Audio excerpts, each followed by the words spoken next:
एकीकडे मनोज जरांगे मुंबईच्या दिशेने आगेकूच करतायत आणि आता घडामोडींना त्यानंतर वेग आलेला आहे। अधिकाऱ्यांसोबत झालेल्या चर्चेनंतर आझाद मैदानावरचं आंदोलन रोखण्यासाठी आता हालचाली सुरू झालेल्या आहेत। मनोज जरांगेंना आझाद मैदान पोलिसांनी इथे आंदोलन न करण्यासंदर्भात नोटीस बजावली आहे, तर दुसरीकडे जरांगे आझाद मैदानावर आंदोलन करण्यावरती ठाम आहेत। आंदोलन न करण्यासंदर्भात पत्रकार फसवून सह्या घेत असल्याचा दावा जरांगेंनी घेतलेला एका पत्रावरती फसवून सह्या घेतल्या असा दावा जरांगेंनी केलेला आहे आणि उद्याच हे मराठ्यांचं भगवं वादळ मुंबईमध्ये धडकण्याच्या तयारीत आहे आणि त्याआधी आज नवी मुंबईतला दिंडीचा मार्ग बदलण्याची विनंती पोलिसांनी केली आहे। आज वाशीमध्ये या दिंडीचा मुक्काम असणार आहे।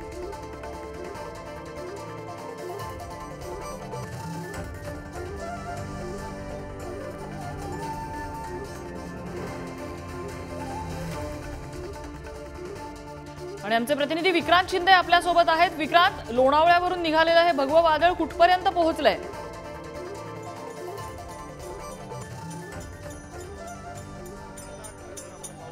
लोणावळ्यामध्येच ही जी पायी दिंडी आहे ती अद्यापपर्यंत पोहोचलेली आहे। आपण वेगवेगळ्या ज्या गोष्टी आहेत त्या पायी दिंडीमध्ये पाहतोय, म्हणजे कोणी बैलगाडी घेऊन आलेला आहे, कोणी सायकलवरून निघालेला आहे, कोणी अपंग व्यक्ती जी आहे ती आपली बाईक घेऊन आलेली आहे। मात्र एक गोष्ट या मोर्चामध्ये जी पाहायला मिळते ती म्हणजे कोल्हापूरचे शाहीर आहेत शिवशाहीर दिलीप सावंतजी, आणि ते या मोर्चामध्ये पायी दिंडीमध्ये सामील झालेले आहेत। त्यांनी ट्रकवर आपली बसण्याची व्यवस्था केलेली आहे। सगळी मंडळी त्यांच्या सोबत आहेत आणि ते शाहिरी जी आपली शाहिरी कला आहे ती सादर करणार आहेत। खरं तर त्यांनी शाहिरी कला सादर करायला सुरुवात केलेली आहे। आपण त्यांच्याकडून ती कला ऐकू, मात्र त्याआधी दोन शब्द त्यांच्याकडून ऐकूया। काय नेमकं कारण या पायी दिंडीमध्ये तुम्ही असं ट्रकवर आलेला आहात, मात्र शाहिरी कला सादर करणारच, आणि या दिंडीमध्ये येणं तुम्हाला इतकं तुमचं दिंडीमध्ये तुम्ही आलेला आहात, त्यामुळे काय प्रतिक्रिया द्याल? शिवशाहीर साहेब, काय प्रतिक्रिया द्याल दिंडीमध्ये तुम्ही? विषय हा फार महत्वाचा आहे, कारण आजही मराठ्यांना न्याय मिळालेला नाही।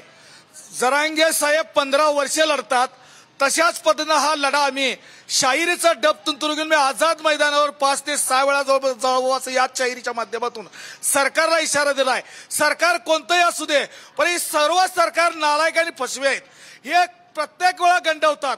आज सांगतात मराठ्यांना सेपरेट आरक्षण द्यावं म्हणून, आणि परंतु सांगतात कुठल्याही जातीला आणि कुठल्याही याला वेगळं आरक्षण देता येत नाही, आणि अशा पद्धतीचं फसवा आरक्षण देऊन आम्हाला फसवायचं काम करतात। पण आमचा आणि या सर्वांचा बाप मनोज जरांगे पाटील योद्धा आज खऱ्या अर्थानं सक्षम उभा राहिला, आणि कुणबी हा आमचा हक्क आहे आणि ओबीसीने आपल्याला आरक्षण मिळावं। शाहीर साहेब, तुमचा हा जो राग आहे, जो संताप आहे, तो आता तुमच्या कलेच्या माध्यमातून आम्हाला ऐकायचा आहे। तुमचा पोवाडा जो आहे शाहिरी कलाची, मुंबईत निघणार मराठ्यांचा मोर्चा, सरकार सांभाळा तुमच्या मोर्चा।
तर एकीकडे कलेच्या माध्यमातून अशा प्रकारे मराठा आरक्षणाला प्रोत्साहन दिलं जातंय, मनोज जरांगेंना पाठिंबा दिला जातोय। अजय माने आपल्या सोबत आहेत, जरांगे पाटील यांचे जे वाहन आहे त्याच्या जवळ आहेत। अजय, जरांगे पाटलांचं काय म्हणणं आहे?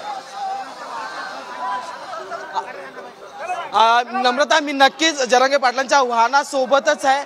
अनेक लोक जे ह्या ठिकाणी उपस्थित झालेले आपल्याला पाहायला मिळतात। रस्त्याच्या मध्यभागी उभा राहून त्यांना एकंदरीत हात दाखवत किंवा नमस्कार करत चालताना आपल्याला पाहायला मिळत आहेत आणि ह्या ठिकाणी जी आहे ती एक मोठ्या प्रमाणात गर्दी जी आहे ती आपल्याला पाहायला मिळते। नक्की या सगळ्यांबद्दल जरांगे पाटील यांना काय वाटतं हे आपण त्यांच्याकडून जाणूनच घेणार आहोत। पण लहान मुलं असो महिला असो औषण करताना सगळेच लोक जे आहेत ते या ठिकाणी आपल्याला पाहायला मिळतात। त्यामुळे एकीकडे हे भगवं वादळ आता मुंबईच्या दिशेने जाताना पाहायला मिळते। काय भावना असतील हे आता त्या जाणून घेतलं पाहिजे। आता आम्ही लोणावळा शहरात जे ते नुकतेच दाखल झालेलं आहे। इथून अजून 1-1.5-2 तासाचा प्रवास जो आहे तो पनवेलसाठी करावा लागणार आहे आणि त्यानंतर ही संपूर्ण दिंडी जी आहे ती पनवेलमध्ये दाखल होईल आणि त्यानंतर मग पनवेल ते एपीएमसी असा पुन्हा एकदा एक प्रवास असणार आहे। संध्याकाळ झालेली अंधार पडायला झालेला पण ही माणसं जी आहेत रस्त्यावर चालताना थांबत नाही आणि त्याच अनुषंगाने ही संपूर्ण दिंडी जी आहे ती जाताना आपल्याला पाहायला मिळते। मनोज जरांगे पाटील सुद्धा या ठिकाणी बसलेले आहेत आणि एकंदरीत ज्यावेळी ही दिंडी चालू झाली होती तेव्हापासून जरांगे जे आहेत ते ह्याच गाडीवर बसलेले आपल्याला पाहायला मिळतात। अनेक लोक येतात आहेत, भेटतात आहेत, औषण करतात आहेत, फुल हाल श्रीफळ जे सगळ्या गोष्टी त्यांना दिल्या जातात आणि त्या सगळ्या एकंदरीत भेटवस्तू घेऊन त्यांची दिंडी जी आहे ती पुढे जाताना पाहायला मिळत आहे। एकंदरीत त्यांच्या भावना काय या आपण जाणून घेऊ। पण आपण जर पाहिलं तर संपूर्ण परिसरात एक मोठं वातावरण जे ते झालेलं पाहायला मिळतंय। सगळी लोक जी आहेत ती भगव्या रंगाच्या टोप्या घालून एकंदरीत या ठिकाणी प्रवास करताना पाहायला मिळतात। त्यामुळे नक्की नाही अगदी मनोज जरांगेंची आपल्याला प्रतिक्रिया जाणून घ्यायचीच आहे। निकेश शार्दूलकडे जाऊया। बोरघाटात निकेश आहे। निकेश, बोरघाटामध्ये आता वाहनांची संख्या वाढलेली असेल। निकेश थोडंसं थांबवते, जरांगे बोलतायत। नक्कीच मुंबईकडे जाणार आता भावना काय आरक्षण द्या हीच भावना आहे। देत नाहीत विनाकारण टाळाटाळी, नुसते टाळाटाळी। एकंदरीत जर पाहिलं तर लहान मुलं सुद्धा आता तुमच्याकडे आता आम्ही पाहिलं पुन्हा एकदा केलेलं अनेक लोक भेटायला येतात।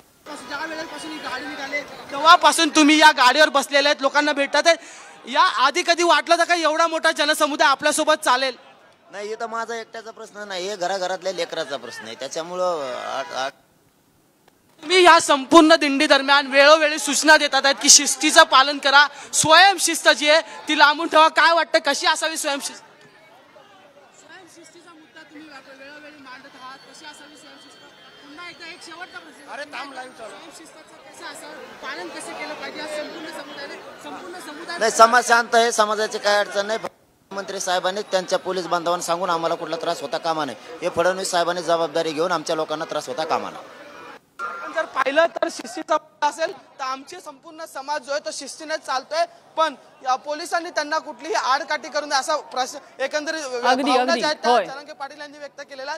संपूर्ण ताफा जो आहे तो पनवेलच्या दिशेने निघालेला, घोषणाबाजी जयघोष होताना इथं पाहायला मिळतोय आणि जरांगे हे त्यांच्या गाडीवर बसून पुढे मिळतात। नाही अजय, जसं तू मगाशी म्हणालास की सामान्य परिस्थितीमध्ये लोणावळा ते पनवेल हे अंतरासाठी 1.5 तास लागू शकतो, मात्र आत्ताची परिस्थिती अशी आहे की जरांगेंना भेटण्यासाठी इतके जण आतुर आहेत की या प्रवासासाठी काही तास लागू शकतात। अर्थात पनवेलमध्ये नवी मुंबईमध्ये पोहोचण्यासाठी जरांगेंना किती वेळ लागतो हे आपल्याला पाहावं लागेल। निकेशकडे जाऊया। निकेश, बोरघाट मार्गे येणार आहे ही सगळी पायी दिंडी, सध्या काय परिस्थिती, गाड्यांची संख्या वाढली आहे का? नक्कीच नम्रता, जर आपण पाहिलं लोणावळ्यामध्ये जरांगे पाटील यांची सभा संपल्याच्या नंतर सर्व मोर्चेकरांना, आंदोलकांना जरांगे पाटील यांनी मुंबईच्या दिशेने जाण्याचे आदेश दिल्याच्या नंतर ह्याच बोरघाटातनं दुपारपासूनच हजारोंच्या संख्येने वाहनं जे आहेत ते मुंबईच्या दिशेने आणि नवी मुंबईच्या दिशेने गेलेली आपल्याला पाहायला मिळतात। अजून देखील वाहनं असतील किंवा लोक जे आहेत ते पायी चालत हे मुंबईच्या दिशेने निघालेले आहेत। या संपूर्ण घाटामध्ये अंधार झालेला आहे आणि ह्या अंधारातनं वाट काढत काही पायी चालणारे जे मोर्चेकरी आहेत ते मुंबईच्या दिशेने निघालेले आहेत। 2.5 किलोमीटरचा हा खरं तर हा बोरघाट आहे आणि या बोरघाटाचा रस्ता जो आहे तो अतिशय खडतर आहे। त्यामुळे ज्या वाहनं ज्या मुंबईच्या दिशेने गेलेले आहेत त्यांना बराच वेळ अजून पोहोचण्यासाठी लागू शकतो, नवी मुंबईमध्ये पोहोचण्यासाठी लागू शकतो। खरं तर जरांगे पाटील हे नवी मुंबईमध्ये संध्याकाळची त्यांची वेळ होती, संध्याकाळपर्यंत पोहोचणं त्यांचं अपेक्षित होतं, मात्र ते ज्या ठिकाणी जात आहेत त्या ठिकाणी त्यांच्यासोबत वाढणारा जर जनसमुदाय जर पाहिला आणि त्यांचं जर स्वागत ठिकठिकाणी केलेलं नाही, जर अगदी पाहिलं तर- आपण निकेशच्या दृश्यांमध्ये बघतोय आबाल वृद्ध त्यांना भेटण्यासाठी, त्यांच्यासोबत एकदा हात मिळवण्यासाठी, त्यांच्याशी 2 शब्द बोलण्यासाठी उत्सुक आपल्याला दिसत आहेत. आपण शिल्पाकडे जाऊया. नवी मुंबई एपीएमसी मध्ये सध्या शिल्पा नरवडे आमच्या प्रतिनिधी आहेत. शिल्पा, अगदी काही वेळातच मनोज जरांगे, काही तासात मनोज जरांगे इथं पोहोचतील. मराठा कार्यकर्ते इथे पोहोचायला सुरुवात झालेली आहे.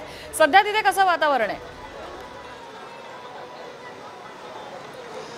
नक्कीच नम्रता, तसं पाहायला गेलं तर आता मनोज जरांगे पाटील यांच्यासह लाखोंचा जनसमुदाय हा मुंबईच्या वेशीवर येऊन ठेपलेला आहे असं म्हणायला हरकत नाही.